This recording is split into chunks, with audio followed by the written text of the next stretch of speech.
Verónica Cifuentes es comunicadora, politóloga y gerente general de Es Hoy. Yo siento que hay una oportunidad tremenda para que el sector privado sea gatillador. En su momento dejó una carrera prometedora en el sector privado para apostar por lo público. Un momento político en el que esa mayoría quería desestabilizar al gobierno en ese momento. Convencida de que podía construir un Estado más moderno, más nuestro. Lamentablemente hoy hemos vivido un retroceso terrible de todos esos avances, ¿no?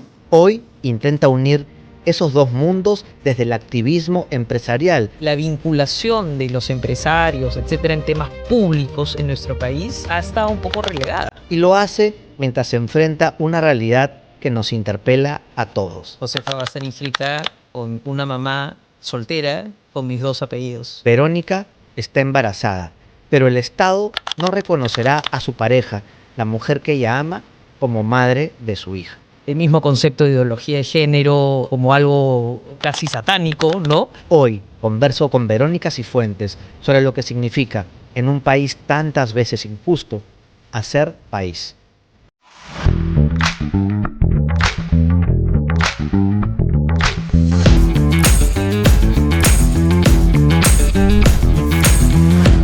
Yo a los politólogos siempre les pregunto, ¿no? Que si pueden explicar de qué va, ¿no? De qué va. Yo creo que la ciencia política bueno, la carrera lo que te hace es entender cómo funciona, cómo ejerce el poder en una sociedad, ¿no?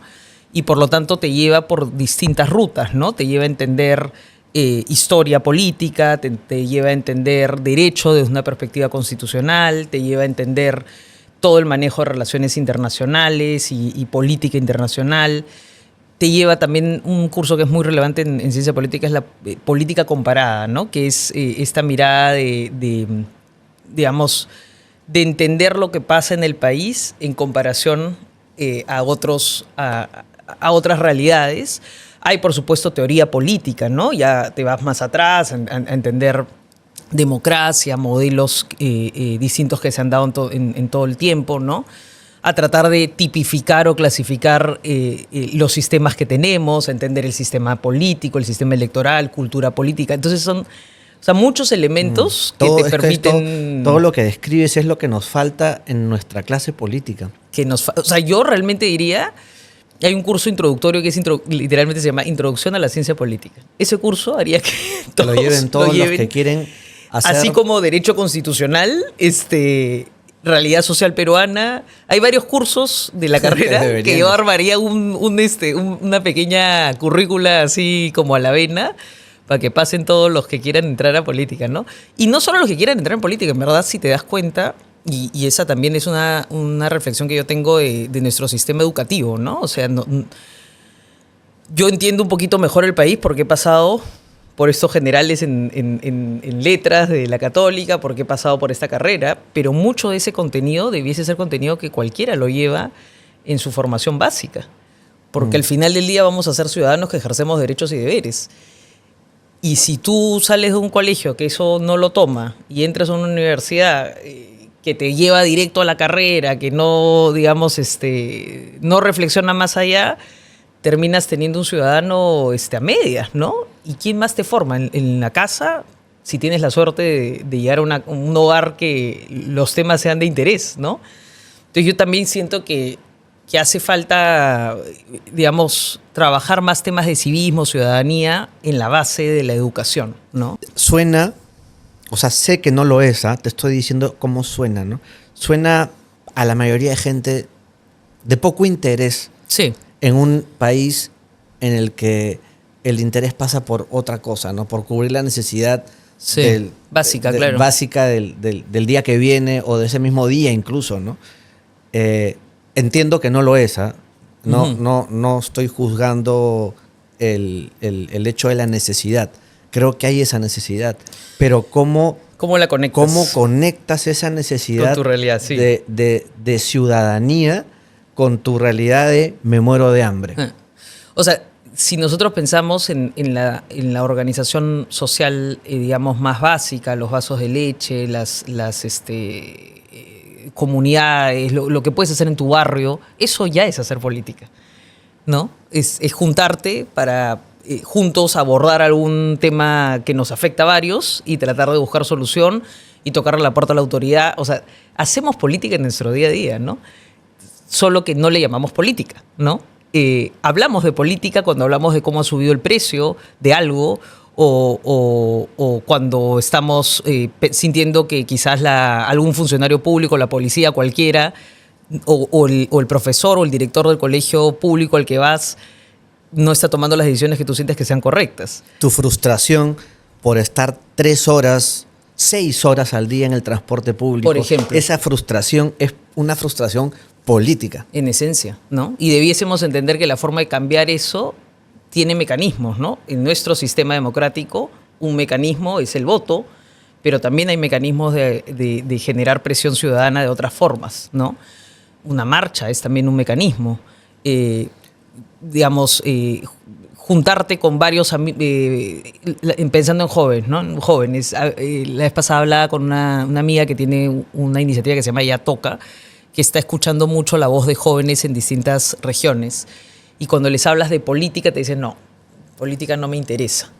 Pero cuando te cuentan qué es lo que hacen como organizados, eso es política, ¿no? Entonces, claro. Lo están haciendo. Entonces, sí creo que hay una tarea difícil, porque no sé cómo abordarla, no sé si la palabra es revalorizar o resignificar el que significa hacer política.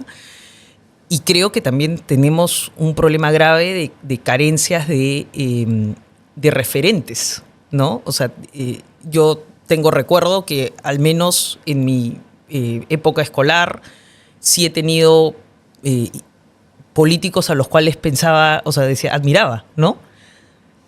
Poco a poco eso se ha ido perdiendo y hoy día, salvo honrosas excepciones, ¿qué hay de referencia? ¿No? Entonces, sí, claro, siento... Uno incluso podía admirar estando en contra. Ideológicamente, claro, ¿no? Claro, pero sí, admirabas... Por supuesto. Admirabas al político, y lo digo en masculino porque hay cuando más pienso en el pasado, hay más referentes hombres, ¿no? Sí, claro. Pero, o a funcionarios públicos, ¿no? Y que tú dices, oye, o ministros. Yo recuerdo cuando estudiaba la carrera, ya estando en la universidad, algunas ministras mujeres que a mí también fueron para mí como wow, ¿no? Qué bacán la línea de carrera, lo que han logrado. Y hoy día difícil, ¿no? Admirar. Entonces, yo siento que también ahí estamos como en una especie, pues, de sequía de referentes, que es un problema, ¿no?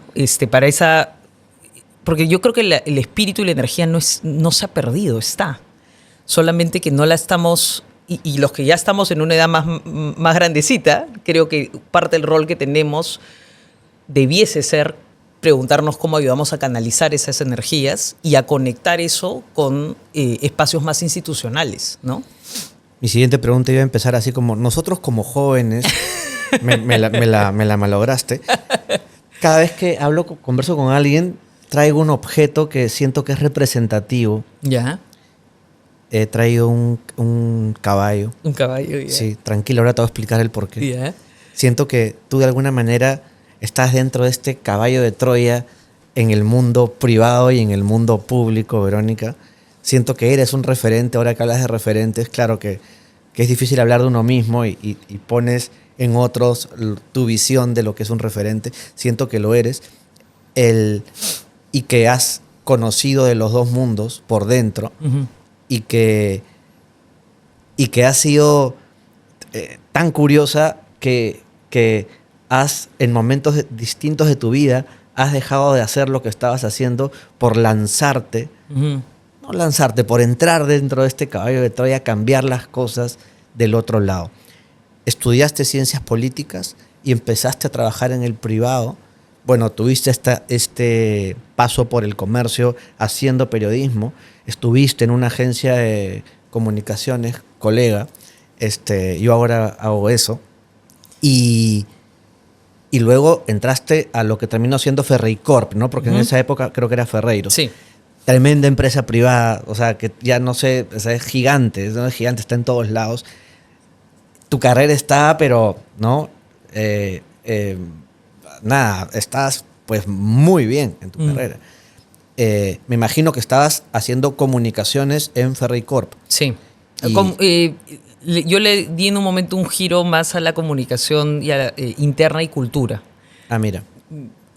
En esencia porque sentí que era un espacio, o sea, digamos, la comunicación hacia adentro ayuda al alineamiento, ¿no? Sí. Y vi un espacio ahí que me llamó más la atención en un punto.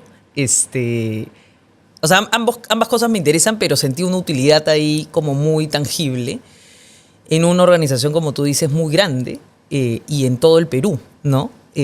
O sea, en esa época y hasta ahora, Ferreiros es una empresa de una holding que ahora es Ferreicorp, ¿no? Y esta empresa tenía y tiene, ¿no? Trabajadores en mina, en sites de construcción de carreteras, literalmente en todo el Perú. Y a donde el diablo perdió el poncho, ahí está. ¿Y cómo haces para que todas esas miles de personas, digamos, estén alineadas, se sientan parte, ¿no? Y fue un reto bonito que asumí y que ayudé a construir un poquito de la mano con sus líderes, ¿no? Un sistema de comunicación y una construcción de cultura que ya estaba, solo que había que darle una forma, ¿no? Entonces la comunicación también tiene esa mirada que trabajé en ese momento ahí, ¿no? Y siendo un trabajo que además siento, o sea, sé que te gustó, sé que te llenaba, de pronto, ¿qué pasó? ¿Qué pasó qué te desestabilizó? ¿Qué te movió el suelo para que dijeras, me voy al Minedu? Sí. Al Ministerio de Educación, al área de comunicaciones del Ministerio de Educación. O sea, te fuiste al sector público ahora debe ser bastante más inestable, ¿no? Sí. Pero igual el sector público es inestable, siempre, sí. ¿no? ¿Qué pasó? ¿Qué me movió? Sí.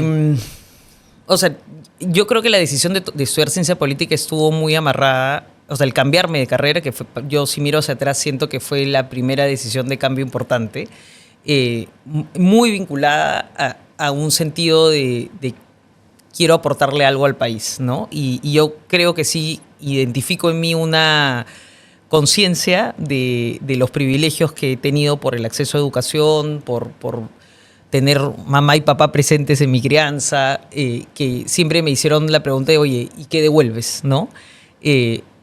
Entonces eso siempre estuvo y esa fue la razón y el querer entender el país también fue lo que me llevó a estudiar ciencia política. Y te diría que por eso a mí me encantó la carrera, porque intelectualmente y para alguien curioso es impresionante. Creo que me dio menos, en ese momento, menos cosas prácticas y más cosas, digamos, para entender. Qué envidia, no, te escucho con envidia. Sí. Y cuando yo, efectivamente, como tú dices, avanzo profesionalmente, yo siento que avancé más en automático, porque había que trabajar. Y como empecé a practicar muy, muy de joven, me acostumbré a chambear, ¿no? Y al final ya entrar a apoyo, que fue un tiempo también en el que trabajé viendo más comunicación externa, ¿no? Digamos, ya de alguna manera siento que puse piloto automático y seguí lo que en ese momento iba a ser una línea de carrera, ¿no?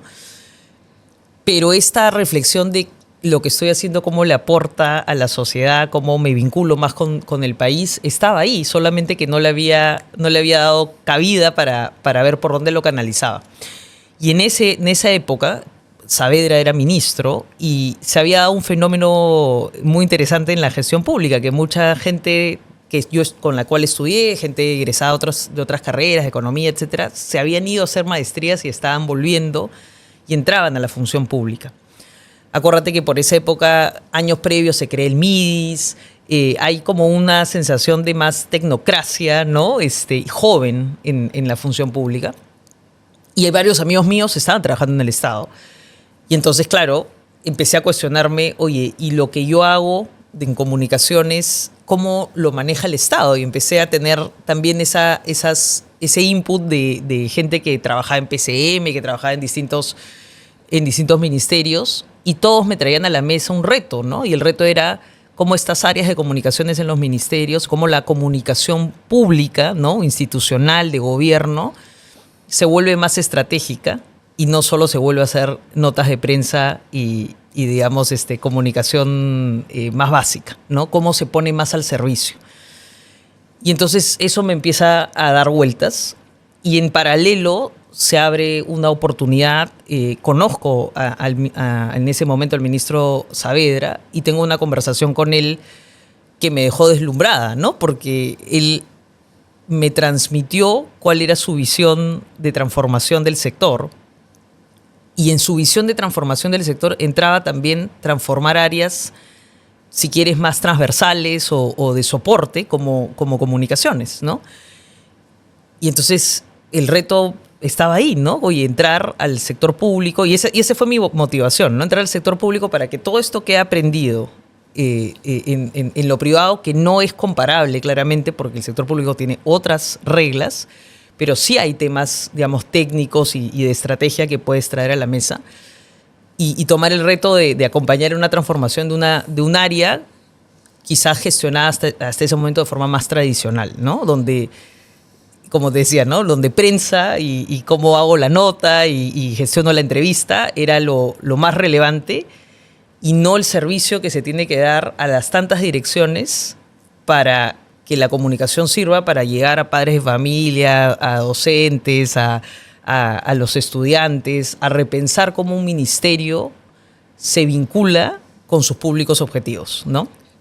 Y te tocó una época del tocó, demonio. sí. O sea, te tocó casi lo que para muchos es el inicio de la crisis, sí. ¿No? Que es que deriva en la salida de Jaime Saavedra, sí. Que mencionarlo debe estar, ¿no? Hay gente que se debe estar rascando mientras se escucha como si fuera... Sí. O sea, es alguien con tan buena reputación en el extranjero, sí. ¿No? Y bueno, no hay profeta en su tierra, pero no hablemos de él, hablemos del momento, ese sí. Momento que te toca. O sea, yo al final todo esto que te dije, que el por qué que en principio acepté la posición y acepté hacer el cambio, cuando ya pisé, o sea, la primera crisis que hubo cuando entré al ministerio, no sé si te acuerdas, venían los Panamericanos y la institución encargada de los Panamericanos en ese momento era el IPD. Es verdad que ¿no? Tienes razón, sí. Y la primera crisis es, oye, no hay nada. No hay nada. Claro. ¿No? Y la claridad de que por el lado del IPD eso no iba a funcionar, ¿no? Entonces arranqué con esa crisis y de ahí efectivamente no pararon las crisis. Entonces algo hice en esta otra agenda, si quieres, más institucional, más interna, ¿no? Más interna, claro. Pero casi todo mi foco se volcó a crisis y no crisis pequeñas. O sea, digamos, yo he vivido la salida, la interpelación de Jaime, ¿no? ¿Cómo? O sea, ok, esto es como historia moderna del país, ¿no? Pero vivirla y podernosla contar con alguna anécdota quizá. Sí. ¿Qué momentos recuerdas que sean como...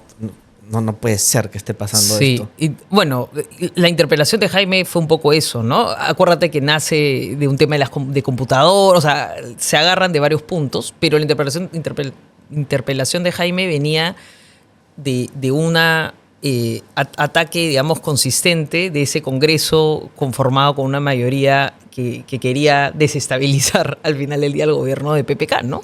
Claro, no era Saavedra le tocó estar en esa silla. Le tocó, o sea, probablemente si era otro no Saavedra también le tocaba, ¿no? Estamos hablando de PPK, ¿no? De PPK, ya, porque okay. Acuérdate que él estuvo pues con Humala, pasa algo súper raro, que un ministro sobreviva a un cambio de gobierno.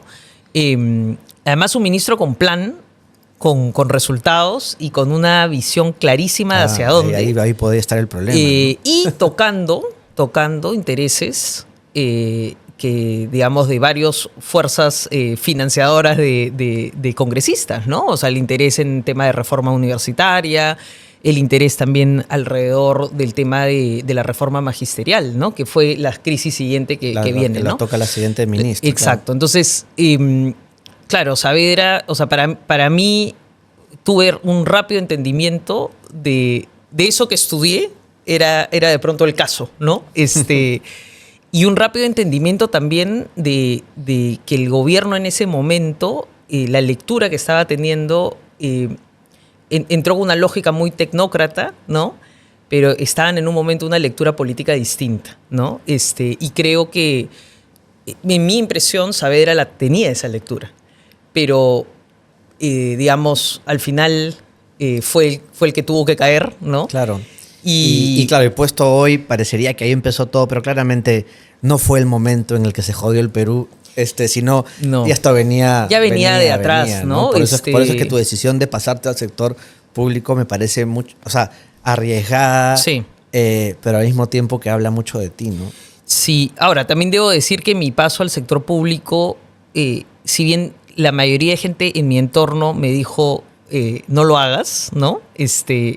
Hubo una persona que me dijo lo contrario, que era en ese momento la gerente general en ese momento de Ferreycorp. Es que Sí. eso es increíble, Sí, ¿no? sí. Que la persona que tenía el cargo más importante de la empresa privada en la que trabajaras Sí. te dejara Y además ir con un sentido de orgullo, ¿no? necesitándote, ojo, te Sí. dejara ir sabiendo lo que ella perdía, pero también sabiendo, creo, con mucha inteligencia lo que el país ganaba.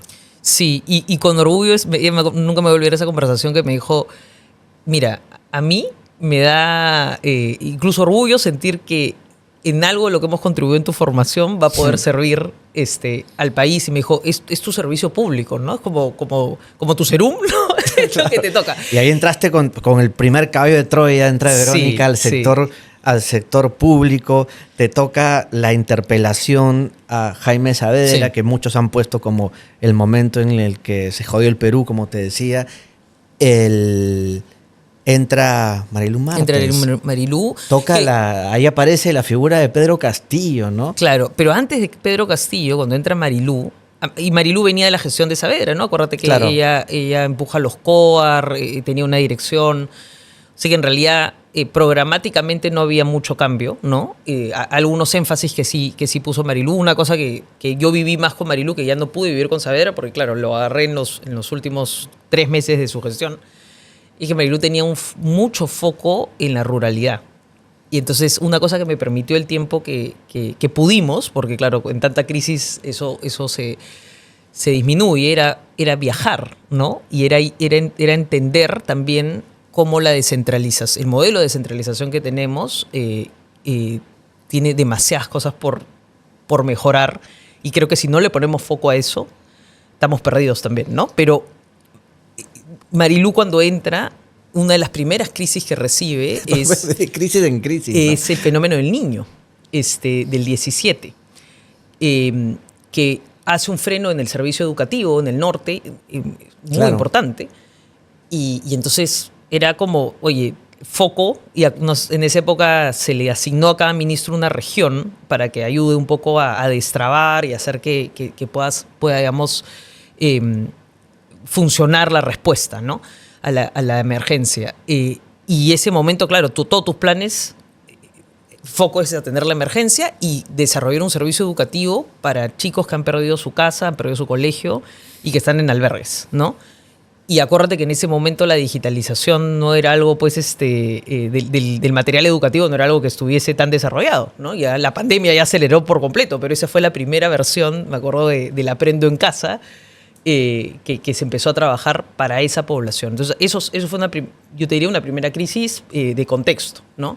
Y la que siguió fue con Mis hijos no te metas, que era esta campaña, yo siempre digo, esta franquicia, ¿no? Porque yo creo que una de las cosas que vimos, me acuerdo en esa época, fue hablar con el Ministerio de Educación de Colombia y nos contaron un poco la crónica de la muerte anunciada, qué era lo que iba a pasar, porque era literalmente el mismo modelo de intervención, ¿no? Los mismos actores que financian, la misma fórmula de generar desinformación alrededor de la temática, el mismo concepto de ideología de género como algo casi satánico, ¿no? Y fue fuerte porque la agenda de esas marchas y de ese movimiento era retirar del currículo nacional el enfoque de género, ¿no? Y entonces también fue una crisis, y además una crisis que a mí personalmente también me tocaba, ¿no? Porque yo soy parte de la comunidad LGTB, ¿no? Tengo una relación con una feliz relación de hace más de 8 años. En esa época estaba sola, creo. Pero el punto es que era un, digamos, ataque conservador fuerte y era darte cuenta que dónde están los miedos detrás de esto, ¿no? ¿Tú crees que el miedo es un catalizador de esa agenda? Totalmente, ¿no? Porque era el miedo a cómo están, o sea, qué le están diciendo a mis hijos, o los estás convirtiendo en o sea, entiendo que el miedo puede ser, ¿no?, un catalizador a quienes está enfocando la agenda. Claro. Pero no sé si la agenda... No. O sea, digamos, la agenda mezcla varios elementos, ¿no? Sin duda. Y elementos dogmáticos también, sí, ¿no? Pero el movimiento que se generó era un movimiento de miedo, ¿no? Era un movimiento de miedo. Era un movimiento de miedo basado en, si quieres, muchos prejuicios, pero también en desinformación digamos, cómo se materializaba el enfoque de género en la educación en los distintos niveles, ¿no? Entonces, fue fuerte también, ¿no? Fue un tiempo fuerte, un tiempo en el que lo que queríamos prevalecer era el enfoque de género y el respeto, ¿no? O sea, porque no podemos negar que en las escuelas hay chicos de la comunidad que reciben bullying, que nos, digamos, la pasan muy mal. Y creo que en el centro estaba el respeto. Pero más allá de esa temática, en el centro también estaba el trabajo de reducción de brechas de género desde la educación.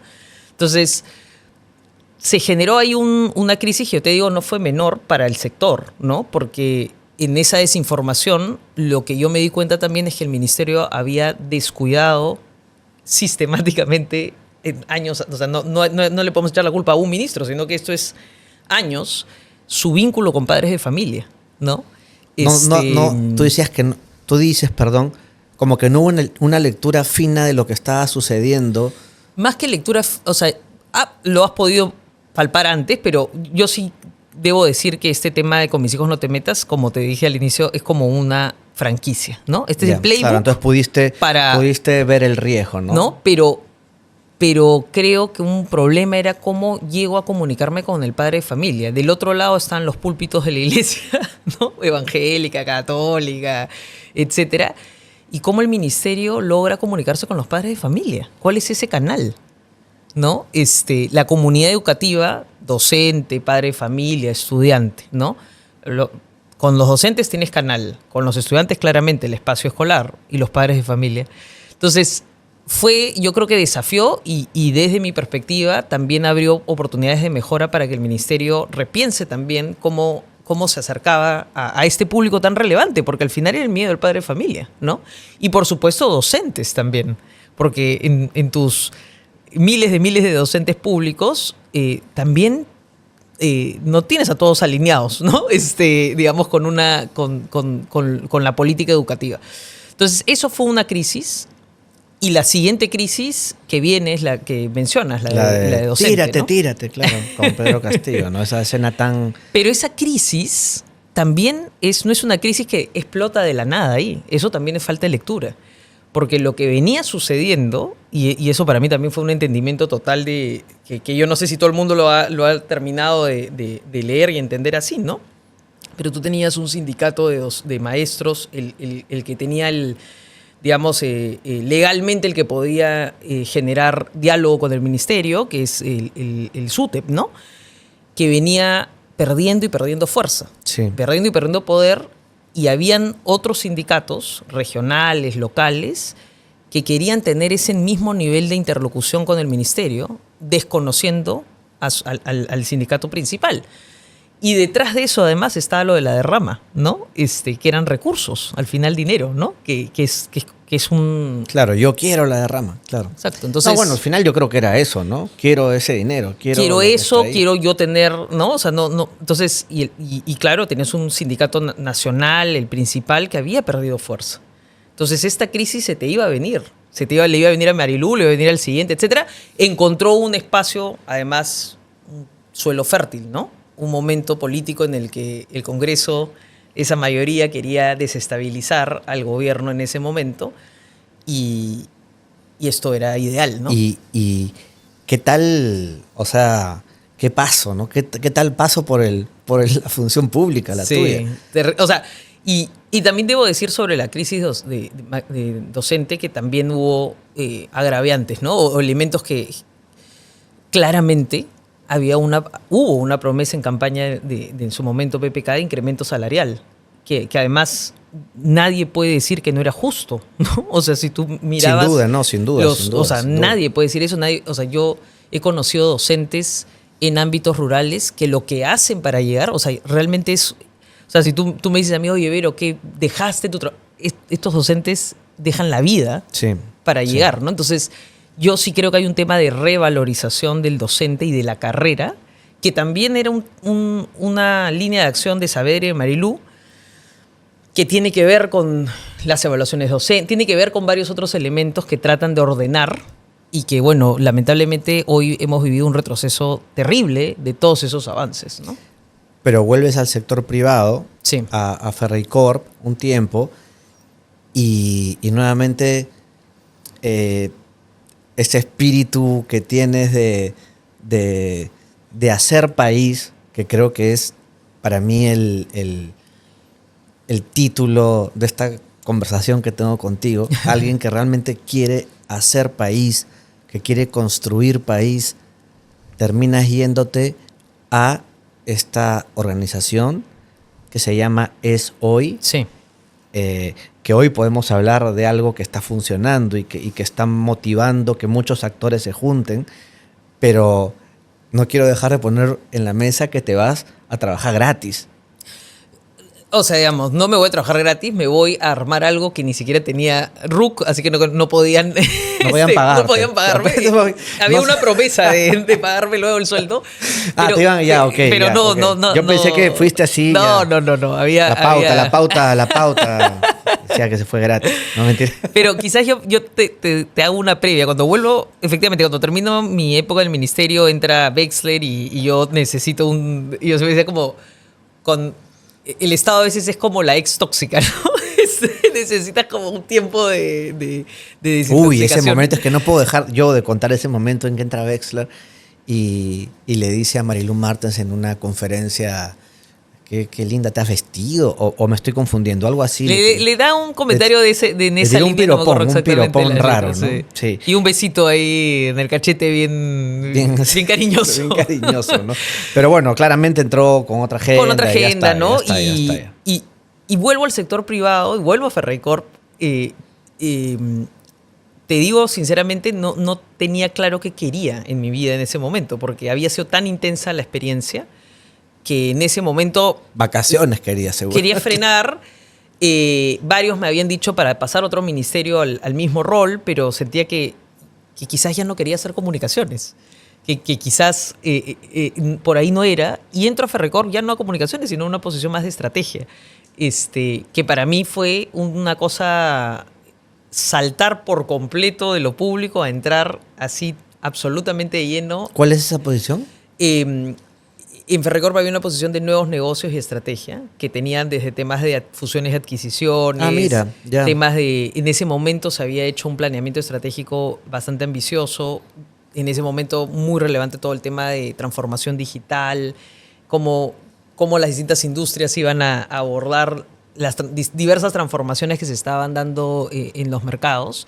Entonces me fui a una posición bastante de negocio, digamos, te diría yo, gestión, ¿no? Sí. O sea, acompañar ese proceso, ¿no? Y desde la holding, una posición bien, digamos, de mirar las cosas desde arriba.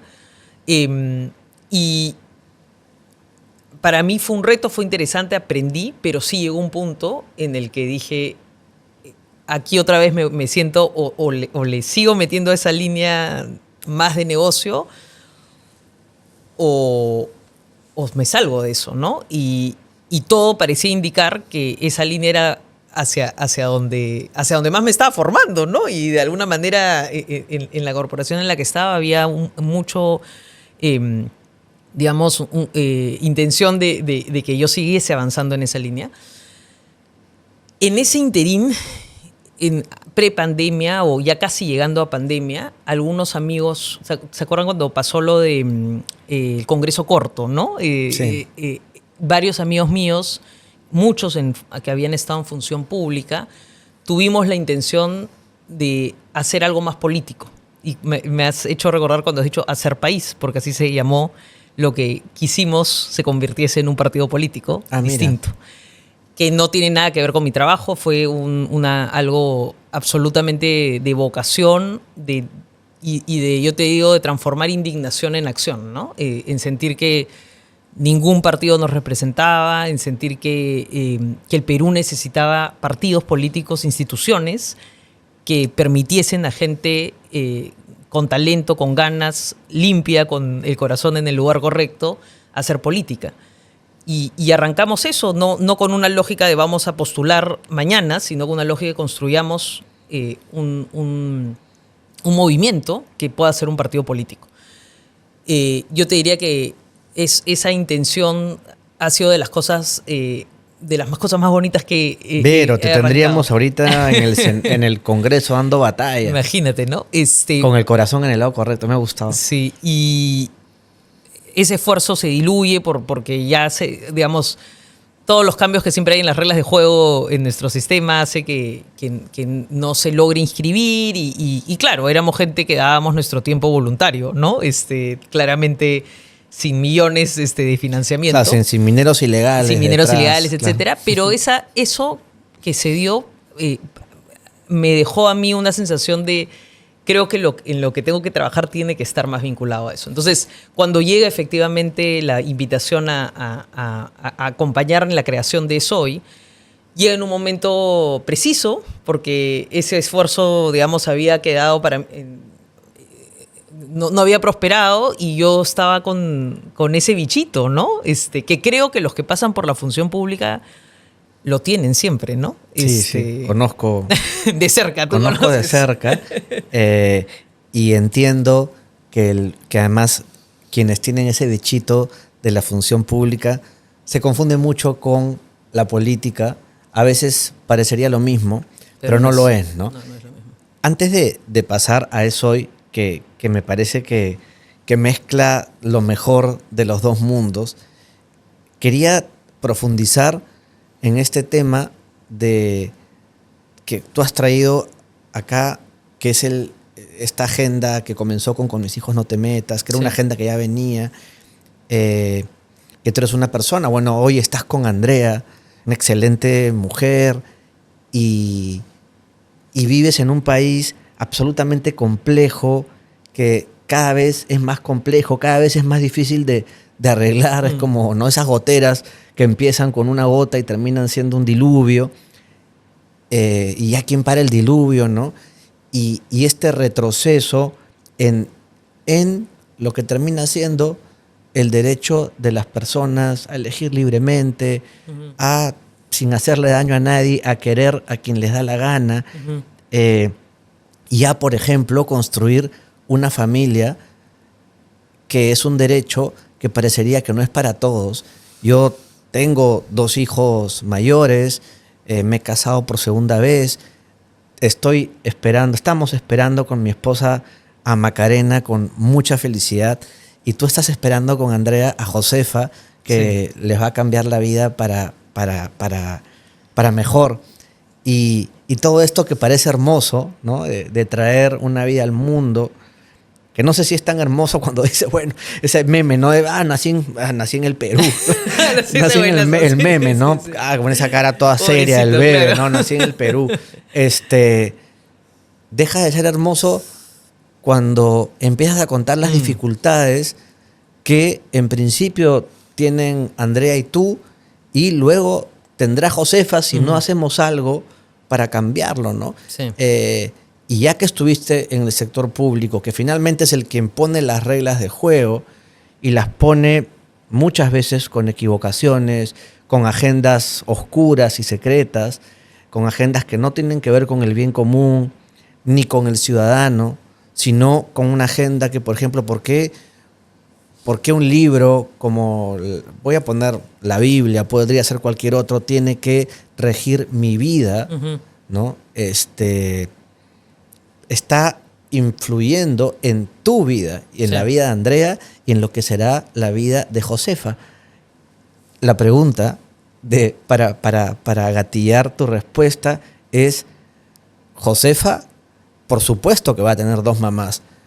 En la práctica, en la teoría, No. tiene solamente tú Sí. vas a ser la mamá de Josefa. Sí, yo llevo la barriga y voy a dar a luz en Perú, y por lo tanto Josefa va a estar inscrita con una mamá soltera con mis 2 apellidos, ¿no? Con una invisibilidad y un desreconocimiento de Andrea como mamá, porque esto, digamos, no ha sido una decisión mía, sino ha sido una decisión de ambas en una relación efectivamente ya de 8 años, ¿no? Y sí es duro, ¿no? Porque yo sí debo decir que mi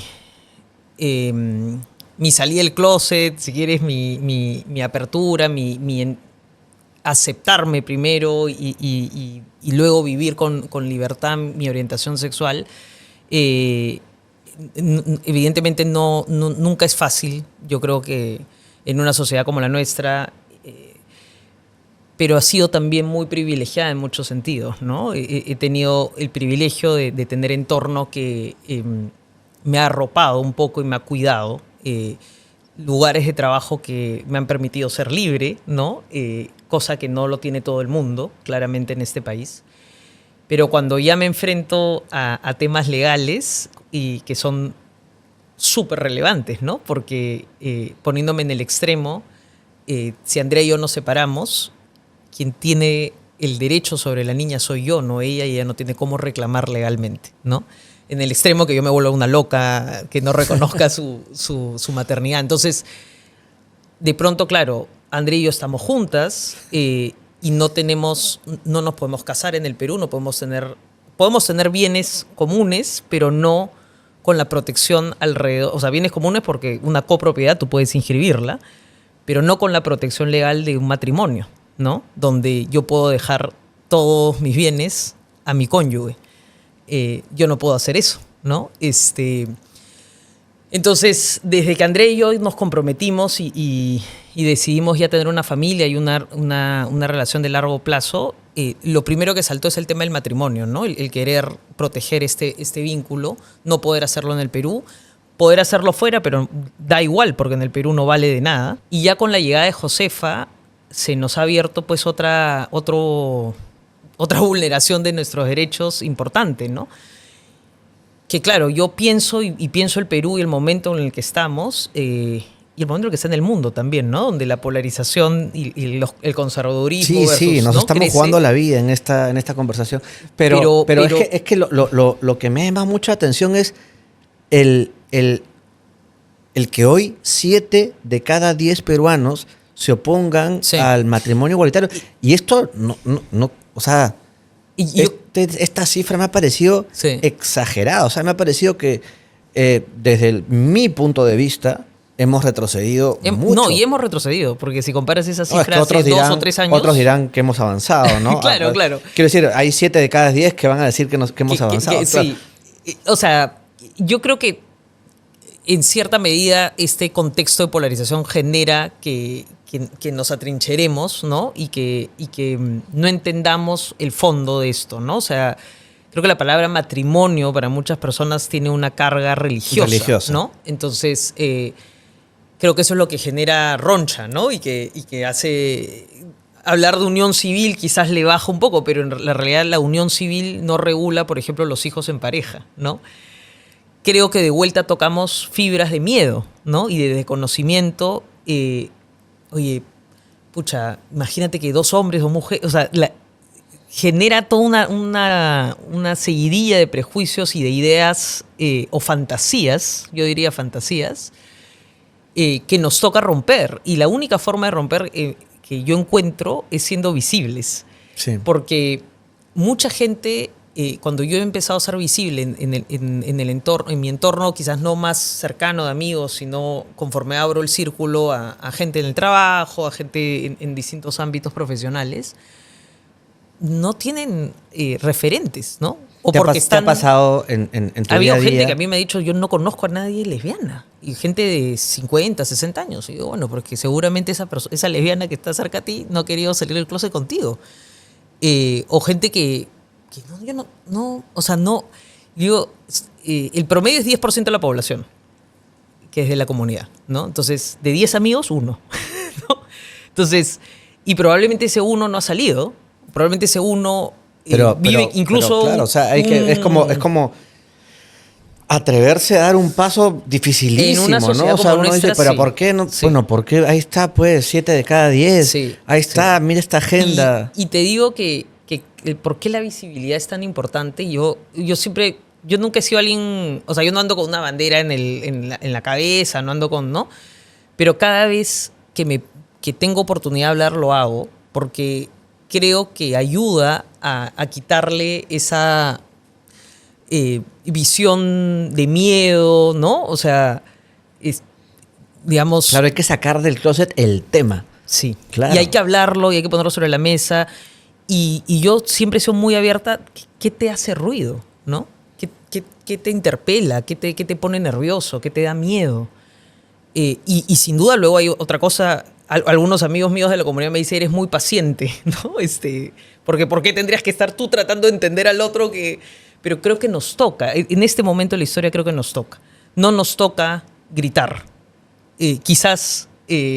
o sea, ese es mi No, porque mirada, si no nos agarramos todos a gritos, ¿no? Y ¿Qué es lo que está pasando? ¿Qué es lo que pasa, no? Y creo además que sí es cierto que hay un tema civil y de derechos que no lo llenamos de lo religioso y no lo terminamos de ver. E incluso te diría, sabes que yo hace un tiempo, mis papás son súper activos en la iglesia, católicos, digamos, te diría muy conservadores en ese sentido.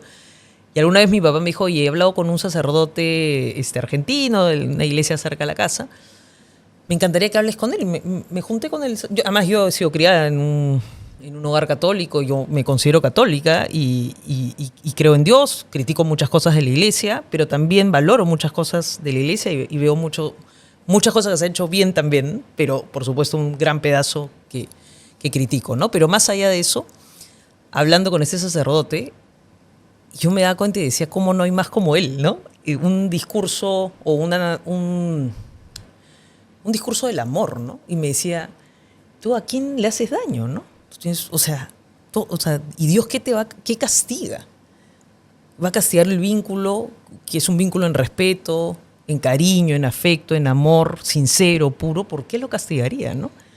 Entonces, el Papa Francisco tenía un discurso también... digamos, convocante en ese sentido. Yo creo que eso, ojalá que en el tiempo, en las distintas iglesias, eso cale más, pero lamentablemente hay también este otro discurso de pecado, de eso no se puede, ¿no?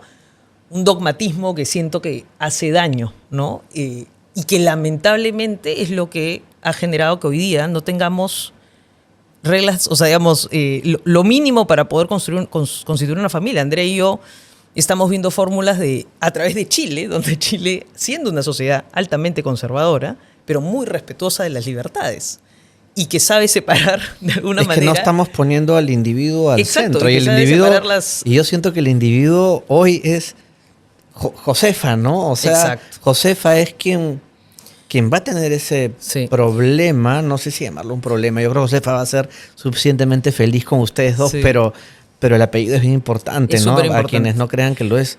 O sea, es un reconocimiento de su identidad. O sea, Josefa en el Perú va a tener la mitad de su identidad. Estamos intentando ver de qué manera logramos, por lo menos en un país vecino, que tenga ese reconocimiento. Pero es bien, para nosotras doloroso, ¿no? Y para mí, que quiero tanto mi país y que sé que esta es una agenda que está absolutamente despriorizada, ¿no? Por las distintas fuerzas políticas. Y sé también que es un país que tiene muchas agendas ahorita en la mesa y que ojalá pueda haber ese cambio en los siguientes años. Pero... Es que me imagino un político que incluso pueda estar a favor de lo que nosotros estamos conversando, muerto de miedo. Muerto de miedo. O muerta claro. de miedo porque 7 de cada 10. Claro, o sea, la cifra es brutal, ¿no? Claro. Y si te vas... Yo me acuerdo cuando hacíamos Hacer País, alguna discusión que tuvimos con ese equipo inicial era, dentro del manifiesto, me acuerdo que hicimos, pusimos el creer en las libertades, estar a favor del matrimonio igualitario, y cuando hablábamos con distintos grupos en regiones, claro, nos decían, yo lo creo, coincido, pero pucha, llevar ese punto acá, mejor no lo llevemos. Claro, es una complejidad. ¿No? Mejor no lo llevemos. Hoy tenemos congresistas abiertamente homosexuales que no sé porque no he profundizado, es una pregunta que te hago, y no importa la ideología, tanto de derechas o progres o de izquierdas, que no sé si compartan el punto de vista de criar un hijo en común. No sé si has escuchado, si los has escuchado. No he profundizado con el que es hoy día, ¿no? La verdad no conozco personalmente al congresista Cavero, no. Sé que ha empujado la unión civil. Uh-huh. Sé también, y alguna vez recuerdo haberlo conversado con Alberto de Belaunde, todos queremos tener matrimonio igualitario en el Perú, sin duda. Pero quizás es paulatino, ¿no? Y quizás empezar por unión civil es algo que puede fluir más, y ya la unión civil no sirve. O sea, si tú me dices a nada, ¿qué es lo que tengo hoy día? A unión civil, ya me sirve un montón, claro. ¿No? O sea, me encantaría que hubiese matrimonio igualitario, pero si eso saca demasiada roncha, bueno, por lo menos unión civil. O sea, yo creo que hay también una dosis de pragmatismo y que hay que meterle porque el ideal hoy día lo veo tan complejo en el Perú, y sé que al congresista Cavero le dieron pues muchos grupos activistas que cómo pide unión civil, ¿no? Creo que además es este afán por hacer lo que estamos haciendo ahora, aunque pensamos igual en este tema, pero conversar creo que va generando puntos en común. Y hay que hablarlo, hay que ser más visibles. ¿Ese es lo que haces en Es Hoy? Conversar no digo hablar de ese tema, digo conversar con distinta gente que no necesariamente piensa igual, el sector público, el sector privado. Sí. Entiendo además que Es Hoy está liderado o promovido por empresarios, uh-huh, por los CEOs de las empresas, no necesariamente por las empresas, aunque evidentemente se involucran, ¿no? Sí. ¿Qué es lo que hace Es Hoy y qué es lo que hace interesante Es Hoy? Sí. A mí lo que me enamoró o me empujó a tomar esta decisión que tú dices de saltar algo que ni siquiera existía y que no había mucha seguridad, es la posibilidad de impacto, uniendo al sector público con el sector privado en temas que no son, digamos, temas que pudiesen generar conflicto de interés, ¿no? ¿Por qué eso me motivó? Porque tanto el tiempo que he estado en el sector público como el tiempo que he estado en el sector privado, siempre he encontrado espacios donde ambos sectores pudiesen ir más de la mano por un bien mayor, pero que de vuelta distancias que se han generado por muchas razones hacen que público y privado se vean a veces con sospecha, ¿no? El público, ¿qué quiere lograr? ¿Por qué se me acerca? Y del privado, el sector público no sabe, ineficientes, ¿no? Estoy por supuesto, no, pero es claro, está exagerando, generalizando, pero es así, ¿no? Entonces, el haber pasado por sector público y el haber también trabajado tanto tiempo en el sector privado y el haber identificado tanta gente que de verdad quiere aportarle al país, ponerle recursos, capacidades, tiempo, pero que no sabe cómo canalizarlo, yo lo encontré fascinante. Dije, acá hay un espacio y una posibilidad de impacto alta, que también podía no funcionar, ¿no? Pero, digamos, aposté. Va funcionando, va dando esas señales. Y cada vez con más gente involucrada. Con más gente involucrada. Lo que empezó cuando yo entré hoy eran 12, 13, y hoy día son 60 miembros. Efectivamente, el punto de SOI es una asociación civil formada no por empresas, sino por individuos que ocupan cargos de liderazgo en el sector privado. Gerentes generales, dueños de empresas, presidentes de directorio, que yo te diría, les moviliza algo muy personal de aporte a su país, que tienen una convicción, te diría, en todos los casos, de lo que decimos de cómo le devuelves esos privilegios que has tenido por donde naciste, por lo que lograste, por la silla que ocupas hoy, y una vocación de hacer las cosas en colectivo. Yo creo que ese es un elemento que cada vez es más relevante, más en países como el nuestro, que enfrentamos brechas estructurales no resueltas, que son altamente complejas de resolver solo desde un sector. Entonces, eso hoy pone sobre la mesa la posibilidad de movilizar recursos y capacidades del sector privado para impulsar iniciativas con el Estado, con la sociedad civil, con la academia, con todos los actores relevantes de la sociedad que contribuyan al cierre de brechas en ciertas temáticas que hemos priorizado. Ese ir en colectivo es más complejo, claramente, ¿no? Es más fácil hacer lo que siempre hacemos. Hacemos nuestros proyectos de la empresa, desde un par desde el gremio y lo hacemos solo. Y tiramos el comunicado, claro. Comunicamos que lo hacemos, ¿no? Además tenemos vanity metrics, ¿no? O sea, métricas de impacto que son en verdad, llegué a 2.000 personas ¿no? Y eso cómo se transforma en algo más. Yo siempre digo que no se queda anecdótico. Para que no sea anecdótico, si estamos hablando de brechas sociales, necesitas que el Estado esté. Porque el sector privado no le va a resolver los problemas al Perú. Primero, porque no te corresponde. En nuestro sistema político, a quien le hemos dado los recursos, las capacidades y el poder es al Estado, al sector público. Entonces, ¿pero qué sí puede hacer el sector privado? Y eso es algo que hemos ido descubriendo con mucha fuerza hoy día en ESOY.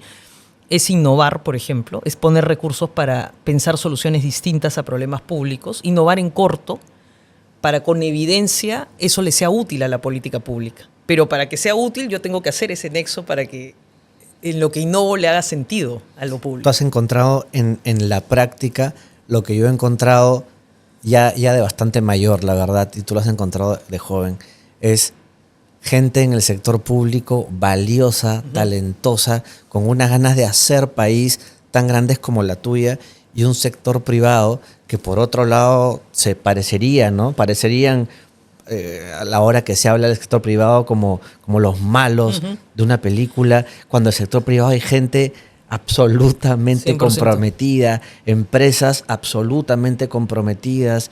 Quizá habrá otras que no, y quizá habrá otros empresarios que no, pero, como en todo, pero sí. me he encontrado en estos años en los que estoy en JIC empresas con una cultura que se cumple. A ti que fue un momento importante en tu vida, la cultura interna, una cultura compartida por la empresa y unos gerentes generales que realmente quieren que sus hijos crezcan en este país y quieren mejorar este país. O sea, siento que no es lo que antes podía, lo que en materia ecológica se llama greenwash.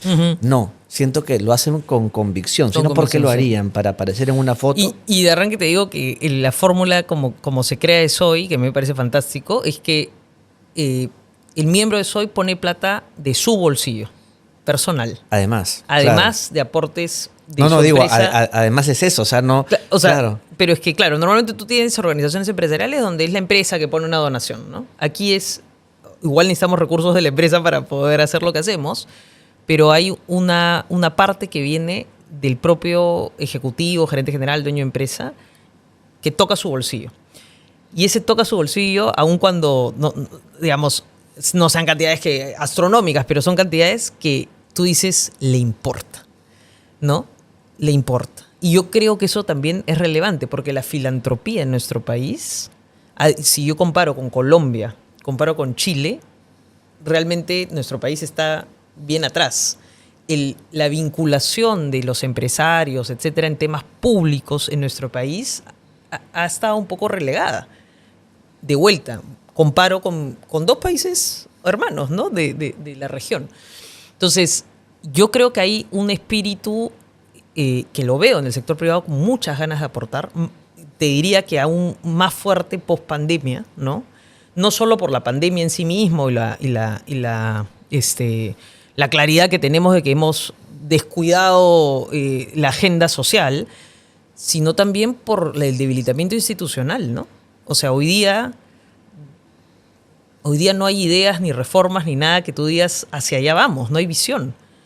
Y el sector privado tiene algo que yo siempre digo que tiene que aportarle a la sociedad, que es la posibilidad de mirar de largo plazo. Yo no cambio de gerente general cada 6 meses o cada 3 meses. Yo tengo la posibilidad de mirar y comprarme pleitos de largo plazo de vuelta, no porque yo voy a ser el que solucione, pero puedo ser el consistente, el que acompañe una visión, el que haga incidencia. Otra cosa que yo he visto, hace poquitito estuve hablando con gente de una organización que se llama Argentinos por la Educación. Nacen para hacer incidencia alrededor de temas claves de la educación pública de Argentina, financiada por empresarios. Tú miras lo que han logrado, poner en agenda, movilizar a actores que piensan distintos políticos alrededor de consensos mínimos para mejorar la educación, calidad educativa en Argentina, con un enfoque, una claridad, una fuerza que digo, nos hace falta todavía eso, ¿no? O sea, yo siento que hay una oportunidad tremenda para que el sector privado sea gatillador, no el gran solucionador, pero para eso sí que necesitamos liderazgos más atrevidos, liderazgos más vinculados, y en mi experiencia con ESOY vengo encontrando, al menos hay 60 en ESOY, pero no es solo los de ESOY, o sea, porque hay más organizaciones en el sector privado que están generando empresarios por la integridad, empresarios por la educación, hay un espíritu, lo que sí creo que nos hace falta quizás es con más fuerza trabajar en colectivo con otros. Sí, alguna vez lo he pensado, ¿no? Que hay muchas iniciativas, algunas más potentes que otras, pero no hay una gran iniciativa que aglomere y que vaya hacia adelante. Y yo te diría que la gran iniciativa, o sea, creo que más que una sola organización que englobe a todos paraguas, yo creo que lo que tenemos que es unirnos alrededor de causas.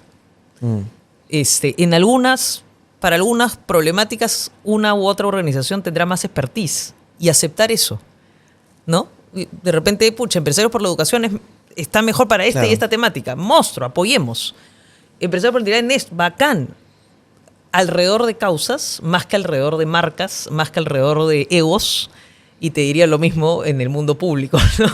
Sí, sin duda. Y alguna vez, esto ya es pura curiosidad, sí. ¿Alguna vez llevaste, yo sé que no es la agenda, eso no tiene nada que ver, pero llevaste como el café previo a la reunión, el tema de Josefa en este círculo de empresarios que forman parte de SOY? Todos saben que yo estoy con Andrea, saben de mi vida, saben que estoy esperando a Josefa. Con varios hemos conversado de lo que hemos hablado contigo. Yo te diría que la mayoría de ellos, incluso en sus compañías, y creo que es otra cosa que tiene el sector privado, ¿no? Lo que el Estado no pone en agenda, ellos lo pueden poner en agenda, al menos en la realidad de su empresa, en las reglas de juego de su empresa, ¿no?